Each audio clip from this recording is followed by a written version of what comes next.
যে ব্যক্তি রমজান মাস পেল অথচ নিজের গুনাহ মাফ করাতে পারল না, সেই ব্যক্তি ধ্বংস হোক। আবু হুরায়রা রাদিয়াল্লাহু তাআলা আনহু হতে বর্ণিত, রাসূলুল্লাহ সাল্লাল্লাহু আলাইহি ওয়াসাল্লাম বলেছেন, অপদস্থ হোক সে ব্যক্তি যার সম্মুখে আমার প্রসঙ্গ উত্থাপিত হলো অথচ সে আমার প্রতি দরুদ পাঠ করল না। অপদস্থ হোক সে ব্যক্তি যার জন্য রমজান মাস এলো এবং তার জন্য মাগফিরাতের ফয়সালা না হতেই তা আবার চলেও গেল। অপদস্থ হোক সে ব্যক্তি যার পিতামাতা উভয়কে অথবা যে কোনো একজনকে তাদের বার্ধক্যের অবস্থায় পেল অথচ সে তাদের খেদমত ও সন্তুষ্টির মাধ্যমে জান্নাতে প্রবেশের যোগ্যতা অর্জন করতে পারল না।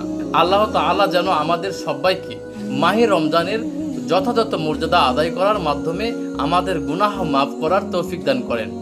আমিন। মেহেরবান তুমি মেহেরবান, মেহেরবান তুমি মেহেরবান।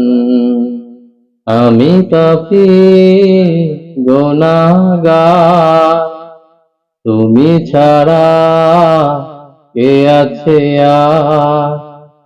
ক্ষমা করো ওগো প্রভু, তাওবা করি বারে বার। ইয়া রাহিমু রহমান, ইয়া কারিমু মেহেরবান, ইয়া রাহিমু রহমান, ইয়া কারিমু মেহেরবান।